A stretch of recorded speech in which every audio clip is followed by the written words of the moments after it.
It's weird now changing hats. I've got my actor's hat on, and I've had to put Mr. Riderman away in a box, and I've just tried to be an actor as much as possible. Like, even though James and I have worked on it for so long, once it got to this point, he's gone into doing his job, I'm doing my job, so it's good. I'm very respectful. I never say, but that close-up of me is way better. Never. You've got this huge marketplace for films. It's Hollywood, for God's sake, as if our little film's going to get noticed. You know, first-time director, first-time actor. So on the plane on the way over there, we were thinking it was a waste of money. We were like, it's such a 1 week in LA, as if, and then on the plane on the way home, it was like, USA, USA. So we were pretty happy when we came back. I can only talk about my perspective from the other side of the world, as Hollywood's this really tough town. It's impossible to get anything happening. You know, people get burnt all the time, but thus far we've had such an easy ride. Either we're heading for a big fall, or we've just got really good luck. But yeah, everyone tells us that we should be thanking our lucky stars, so I guess this isn't, in my view, this is the norm. But lots of people have been telling me, no, this isn't the norm at all. This is not how it usually goes.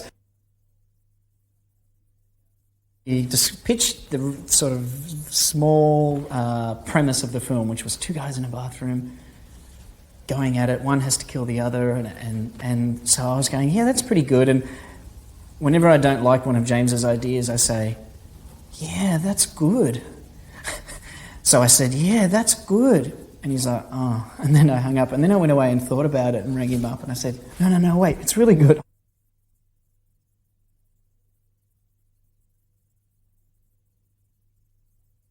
Zepp is one of those frightening neutrals that we hope are not wandering around our culture in numbers. You know what I mean? He's one of those little men that are always on the periphery of things until they go haywire and do something so dramatic that it becomes newsworthy. And then everyone that was ever around them says, I'm so surprised. He was such a mild-mannered fellow. Never heard a peep out of it. The script was attractive because it's very tightly written, and even as you're reading it, you see that it has a ferocious pace, and it's sort of relentlessly shocking and in your face. There are no supernatural beings or superhuman powers involved, and there isn't gratuitous bloodletting. It would be fairer to say that this is a sort of detective thriller of the more grisly variety. I've never really worked on action things before, you know, fighting and chasing and wrestling with weapons and being beaten over the head and all these things which are kind of technically interesting, but a little hair-raising in the moment sometimes. So, yeah, it's been a hoot. The writers and director of this film, James and Lee, they had a really good idea, which was they went ahead and filmed a scene from the movie to show us how it will go, the kinds of effects they're looking for, the kind of camera work and pacing and all of that, and it's very convincing. It's short, but shocking and very, very artfully and cleverly done. You know, you look at this thing and you say, wow, I can't imagine how good that would be when it was with full resources.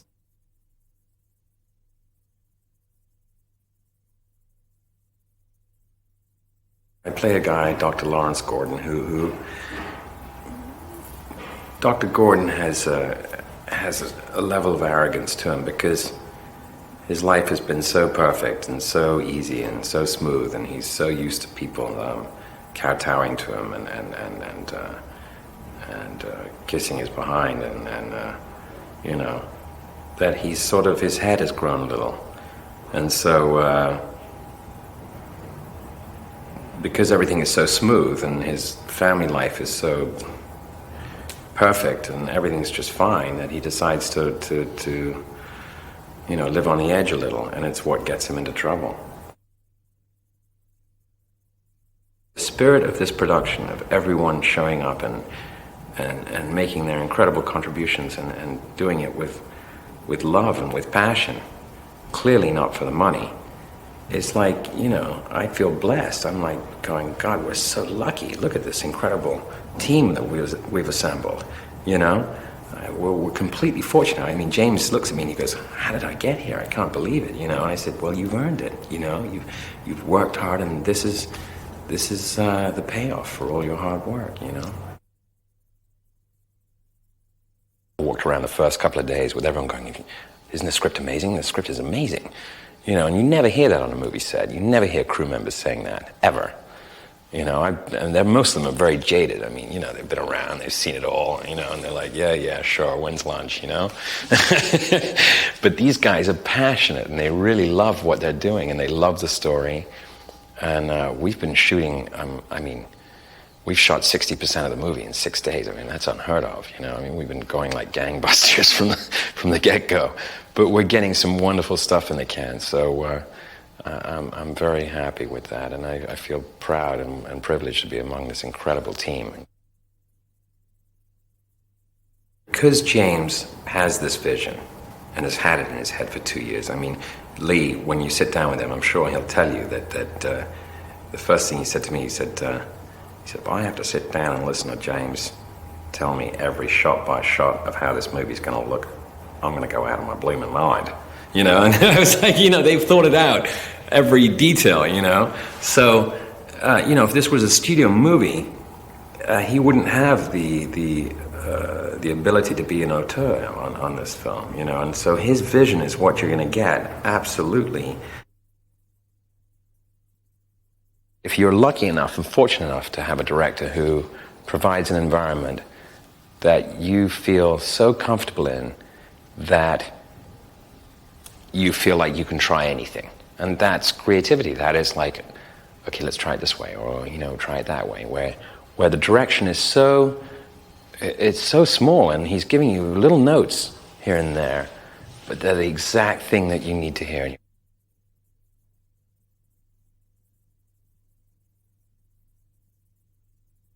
Tap is as we meet him first through flashbacks, we take him to be something who's pretty straightforward and really on top of his game. He's been on the force quite a long time. He has a wonderful kind of balance in his relationship with seeing his partner, who's much younger, and they solve crimes. They're confronted with this situation, which is really mysterious, and since they're so attentive and so persistent in their work, they attempt to really hone in on this guy, to find out who he is, who this person is, who's creating these horrific acts of violence and murder. First, it was posed to me as a horror film. I said, well, it's more of a kind of mystery film, kind of with elements of horror. Certainly the acts that are perpetrated in it are horrific in a sense, but it's more like a kind of action mystery, film. So that's what it seems to me. There's a shock element to it, as it's a suspense thriller. Even the guy who we most hate in this movie is someone who philosophically has something to say about the way in which we respect life and how we take life for granted. And what would you do what would happen to you if you didn't have that choice? The difference is not whether he's a first-time director or not. I don't think that makes too much difference. It's primarily his style of directing, because whether he's a first-time director or he's done it, 40 times, he's already established the way in which he approaches actors and the way in which he relates to them, and what he says to get what he wants.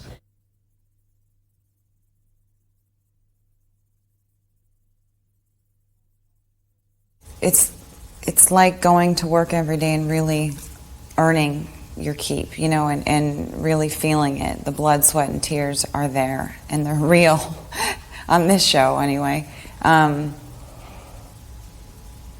it's been great. I've never really done a really gritty movie, an independent gritty movie, and it was just all over the place. And the writing, it felt claustrophobic, and I kind of like that in some bizarre way.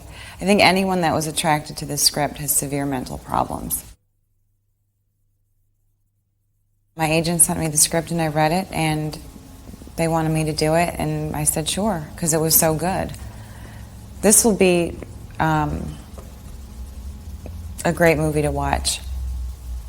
I don't think it would be great for little kids, but it's a real adult thriller. So that's what made me sort of gravitate towards it. I'm really excited about this one. I think that they're going to go really far with this. Lee and James are. And he is going to be something. Yes, our director, talking about. He's really, really intuitive, and I hope that I'll work with him in 10 years, that he'll hire me. He'll remember that I did this. He's more aggressive, actually, and he's more helpful, and it's sort of more one-on-one instead of you show up to set and you're shaking in your boots because you're afraid to bring up a point. If you're working with older directors, they're sort of stubborn, but he knows exactly what he wants.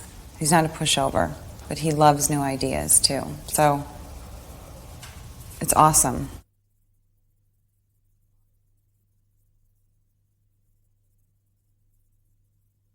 Very early on, we were intending for it to be just a low-budget indie film. So I thought, okay, I can still have two people going up against one another, but instead of making it one big, long car chase, I'll put two people inside one place and make sure that they don't leave the room. So how do I do that? I'll chain them to the walls.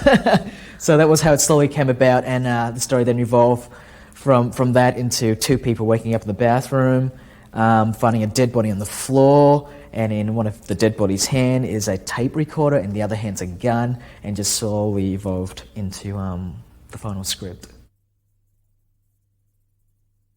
We were out one night, and he came up to me and goes, "Hey, James, I've got this great idea. I've got this great idea for a scene in the script that we were working on." And he goes, "I think it will really stand out. It's what do you think about this? A guy who wakes up to find this trap contraption on his face, that acts like a reverse bear trap." And I was like, that's kind of cool, I guess. That could really work, If we do it right, it could be pretty scary. So that one goes to Lee, the writer. I always thought that my first film would be with, a couple of my mates back home, a couple of friends getting together, sitting around a table, and that's how it would be, a talky movie. But yeah, I was really blown away, and everyone's been so supportive of me, particularly the project as well. Kerry's just been amazing. So I've definitely have been very fortunate. I shoot all day, 12, 13 hours, and then I come back home and I'm like, should I go to bed or should I do a bit of edit? So it's been very dangerous because even though I should go and have an early night, but I always find myself staying way, way, way too late into the night, just working away on the edits, trying to play with the scenes that I shot the day before. Yeah.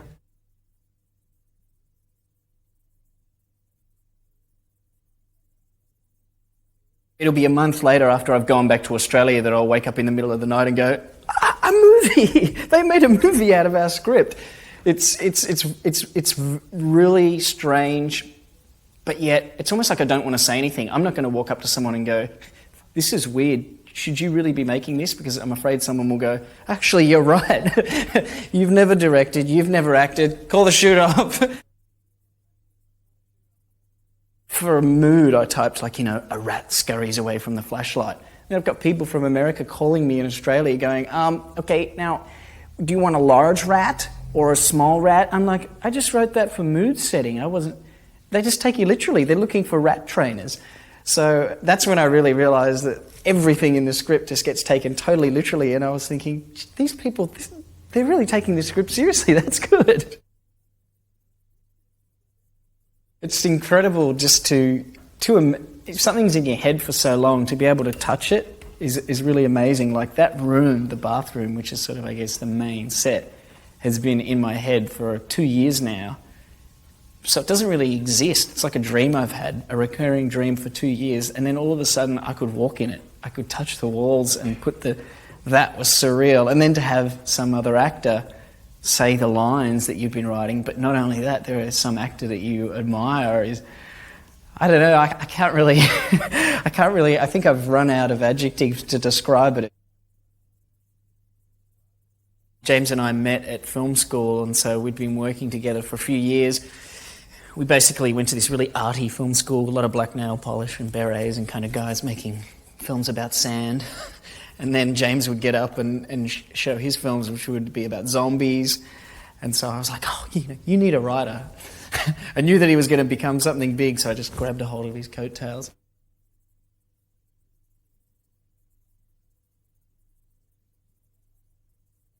The movie wasn't about being gratuitous. By the same token, again, it's all about quick flashes. It's all about how much don't you see and what does your mind envision. And I think what your mind envisions is far more horrific than what we could portray or that we'd want to portray.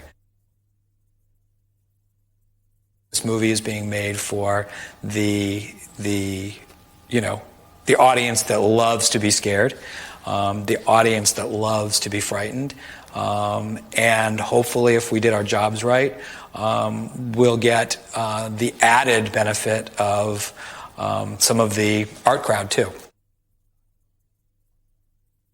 What I thought was the most difficult part, and what the movie's going to live or die in, are those two guys locked in that confining, gruesome bathroom.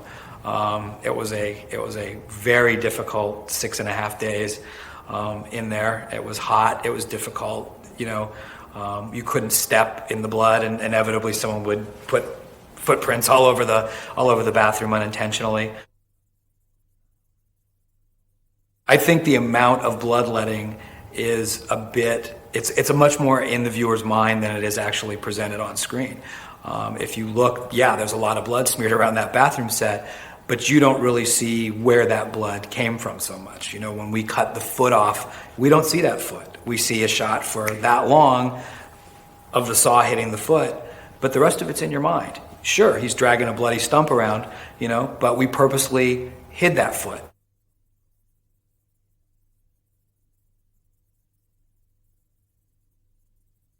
In the movie, the killer puts a device, which is kind of like a reverse bear trap, on somebody's mouth, where it's wired into their jaw, so when it's triggered, it doesn't close, it opens, and just kind of rips their face open.